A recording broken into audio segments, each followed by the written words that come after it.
Welcome to Vinita's Storytelling, the place where you can indulge once more in your love of having stories told to you. Today is day 3 of the 7-day blitzkrieg that launches 2021 on Vinita's Storytelling. Today I will be reading an excerpt from one of my stories in the 12 Twisted Man Woman Tales series, and the story is called The Hobby Affair. The story is available on Amazon as well as on my website www.vinitawrites.com/books. Here goes. The Hobby Affair. The party had gone on much longer than they'd anticipated, and the children were awake when they entered the house at midnight. Before she could scold them, they hurled themselves at Madhav and her. "Happy birthday, Ma! Happy birthday, Daddy!" Hugs, kisses, squeals, tickling. The pillow fight lasted over an hour. Madhav broke it up by saying there'd be no cake unless the kids headed to bed. Now. Karishma and Deep grumbled but were too tired to make more than a token protest. After putting them to bed, Madhav turned to Mira. "I thought at 11 and 8 they'd be less troublesome, but what do I know?" "Happy birthday, wife. I'm bushed right now, but maybe tomorrow night we could?" Mira shook her head to clear it. He'd always called her wife as an endearment. Since when had it begun to irritate her so much? Madhav interrupted her thoughts. "Come on, Mira, it's our birthday. Surely we can make the time to have sex on our birthday. I'll ask Ma and Papa to keep the kids tonight." "Of course we'll make the time, but I don't know if it's such a good idea to send the kids away. I mean, they have school tomorrow." "Come on, they're kids. Let them miss school for a day." "I'm dropping. Can we talk about this when we wake up?" "Okay." Then, as he caught sight of her setting the alarm, "Give over. It's Sunday. Let's sleep in. And you've given the staff the day off, so it'll be just us. You won't need to get the door for anyone." She set the alarm. "I'd like to be up before anyone else," Madhav groaned. "Birthday thinking time again? Why do you bother?" "Anyway, let's talk tomorrow." The kiss they shared was perfunctory, but with the promise of more to come. For a change, Mira didn't press the snooze button when the alarm rang, but sat up in bed immediately. Her annual thinking date with herself had arrived. Tired as she was, she'd rather have her thinking time first and then deal with the day and what it brought. She sat in her favorite chair in the living room, feet tucked under her, cradling jasmine tea, the fronds of the palm brushing her bare arm. She felt the steam rise to form minuscule drops of dew on her skin as she raised her cup to her lips. The moist heat felt good, like a massage. As the mist cooled, she let her inmost thoughts rise to the surface of her mind. She was bored. She loved Madhav and the children. She was blessed to have healthy parents, in-laws, and siblings. There were no money worries, and everything and everyone was fine. Really, she had nothing to complain about, and so much for which to be grateful. But she was bored. 13 years of marriage. And in all that time, the only serious conflict they'd had was about her not being allowed to work. Time and again, she'd railed. Not even at an NGO? An honorary position so that it doesn't look like a Gupta daughter-in-law is working for money? The last time she'd raised it, more than a year ago, Madhav was the most exasperated she'd ever seen him. Mira, there are no surprises here. You knew when we got married that there was no way you could work. Why don't you do a course, study something? Are you out of your mind? Do I look like a college kid to you? I have 2 children, and the courses I've studied qualify me to work at over 24 jobs. I want to work. I don't want to do a course. I know you told me this repeatedly, but the world has moved on. What difference does it make if I work? At least talk to Papaji. You know that's not possible. I've talked to Ma and she's talked to Papaji, and he won't allow it. Take up a hobby. I've told you 100 times. Find a hobby to occupy your time and attention. Mira fumed. Why was her father-in-law so inflexible?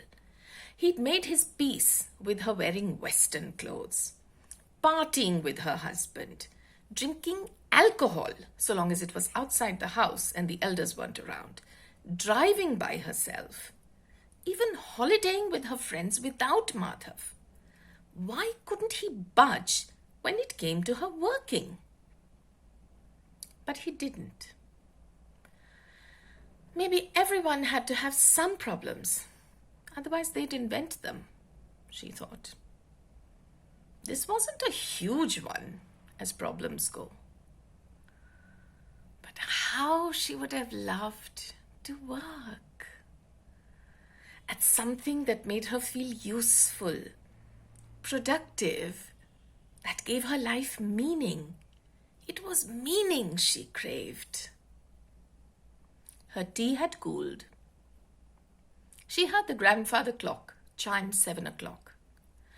She was just rising to wake the kids when she realized it was Sunday.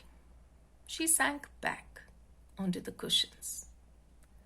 She was bored. Madhav, the kids, her life. Everything was so predictable. As if she was living her life at arm's length. A transparent sheet between her and everyone else.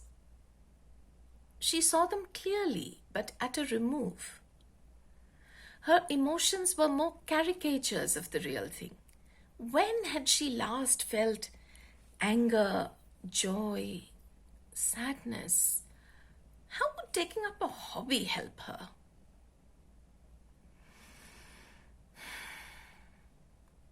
This is how the baby in the womb must feel, she thought.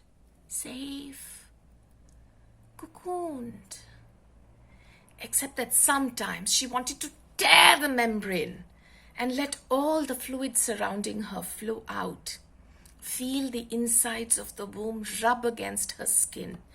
An actual sensation instead of a perceived one. Her life was going by, but nobody was living it. And she floated endlessly.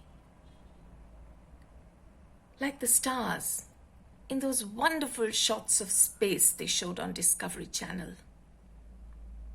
Should she take up the study of space as a hobby? The telephone buzzed next to her. She picked it up without thinking, without looking at the caller ID. Hello? Ishita?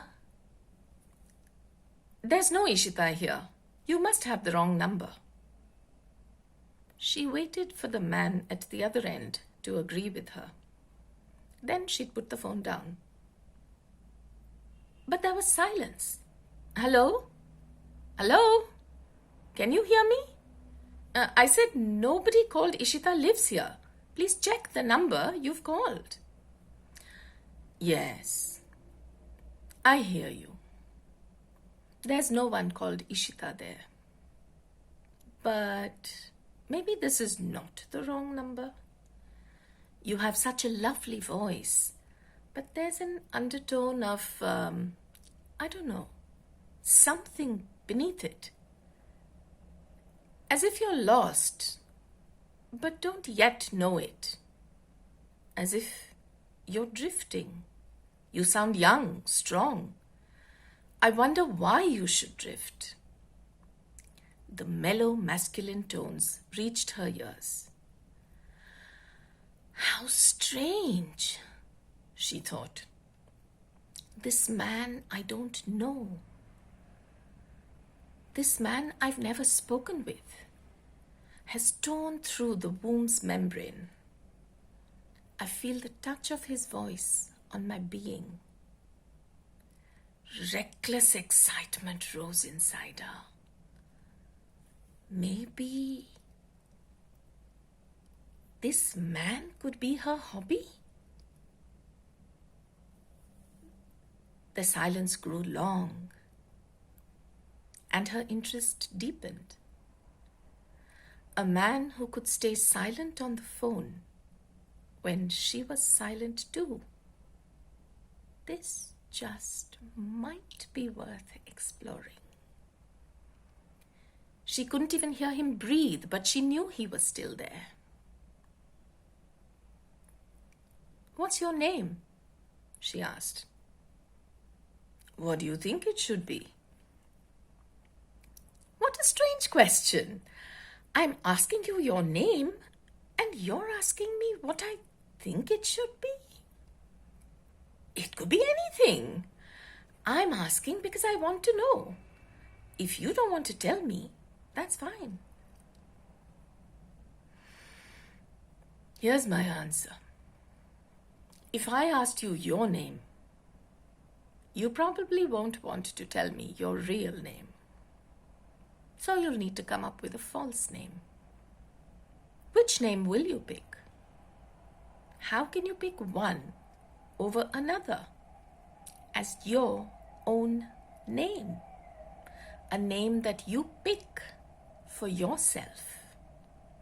Electric sparks of interest raced from her skin into the telephone, reaching across to the man at the other end. I understand, she whispered. Tell me about you, he said. I wonder about people, how they get to be who they are. The little child so coddled, indulged, good values poured into him by a loving family. How does this child become the enraged teen, the impetuous person in his early 20s, the romantic lover, and on and on? I wonder. Have you watched Rebel Without a Cause? Yes. What do you think of it? So futile.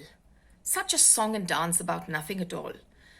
Too much money, too many possessions, and too little to do. As she spoke, she saw a picture of herself, her life. Wasn't she making a song and dance about nothing at all?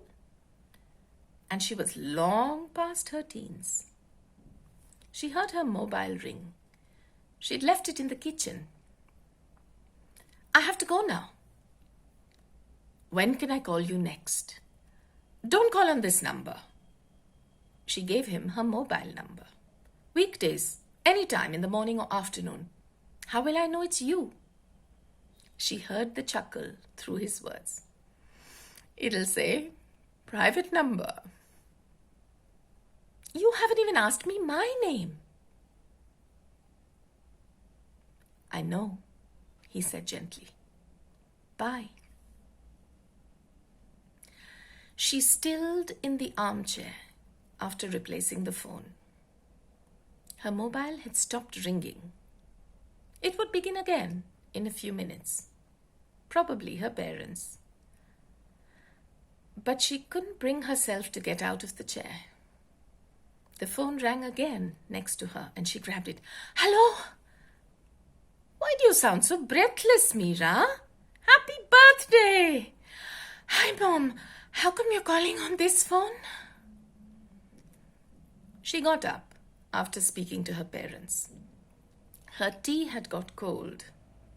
She'd brew another cup and go back to her thinking. What an intriguing man! Even now, she couldn't quite believe she'd had a conversation with a wrong number. What a teenage thing to do. It was pathetic that she'd come to this. She should feel diminished and cheap. Where was this pride coming from? She felt light, graceful. Her chin held itself higher than was usual. She began rinsing out the cup before she realized she didn't want any more tea, nor any more thinking time. Mischief sparkled in her eyes as she understood what she wanted. But for the first time in years, she felt no shame in asking for it. She went back to bed, pressing herself into Madhav's back. He'd be happy if he woke up now. It had been a long time since she'd initiated sex. He turned around and his lips were on hers before he'd even opened his eyes. She kissed him back, suddenly eager to make this a real kiss. Even as she pulled away because she was running out of oxygen, she pulled his body closer. She'd forgotten kissing could be so intense, that it could feel so good, so complete. This was an excerpt from The Hobby Affair, one of the stories that I've written, which is part of the series 12 Twisted Man-Woman Tales. Get your copy on Amazon or on my website www.vinitawrites.com. If you've enjoyed this story, please give me a thumbs up and share the story with friends and family. Of course, I'd love it if you also became a subscriber to the channel. I will see you again tomorrow with another excerpt from another story that I've written. Bye!